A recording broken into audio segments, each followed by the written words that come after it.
খাবার দিকে মনোযোগ দাও, সারাদিন খালি ফোন। কাজ করতেছি বাবা, খাইতেছি, সমস্যা নেই। মানে খাওয়ার টেবিলে বসে মোবাইলে এত কাজ করতে হবে কেন? ওটা তুমি বুঝবা না মা। তোর মা বুঝবে না মানে? আমরাও তোর এই সময়টা পার করে আসছি। সেম ডায়লগটা অলওয়েজ কেন দাও বাবা, বলো তো? শোনো, তোমার আর আমার জেনারেশনের মধ্যেই না অনেক বড় একটা ডিফারেন্স আছে। সো যেটা বুঝো না ওইটা কেন বলো। আচ্ছা বাবা, তোমাকে যে একটা বাইকের কথা বলছিলাম, এখন মনে হয় পারবো না। তো কখন পারবা? যখন পারবো তখন বলবো। সেই দিন বললা কিনে দিবা, আজকে তুমি কথা ঘুরাইতেছো। বাবার সাথে কেউ এভাবে কথা বলে? বাবাকে সম্মান দিতে শিখো, কথা বলতে শিখো। অসম্মান করার মতো কিছু তো বলি নাই মা। ফ্যামিলির কোনো খোঁজ খবর রাখিস? দেশে যে একটা নীরব দুর্ভিক্ষ চলছে, খোঁজ রাখিস? ঘরে বসে বসে যে 3 বেলা খাচ্ছিস, শুক্রিয়া। ঠিক আছে, খাইলাম না।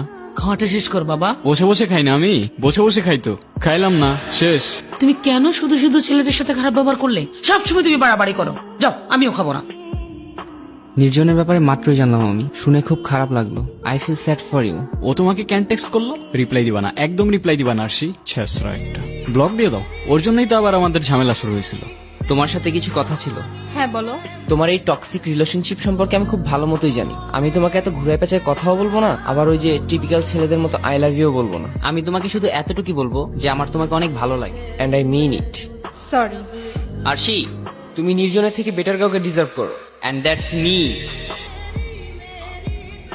তুমি নাফিজের সাথে কথা কেন বলছো? আমি কই কথা বলছি, ওই তো আমার সামনে এসে দাঁড়াইছে। তো ও তোমার সামনে এসে দাঁড়ানোর সাহসটা কেন পাবে? আজব তো, এখানে আমাকে কেন বলতেছো? আমি কি করছি? তুমি কিচ্ছু করো নাই, কিন্তু এখন আমি করব।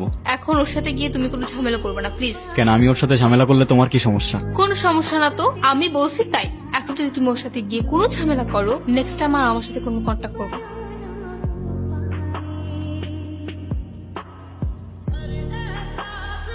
আশির আশেপাশেও যেন তোর আর না দেখি। Don't even fucking think about it. এই রিপ্লাই দিলা কেন? কি লিখছে দেখি তো।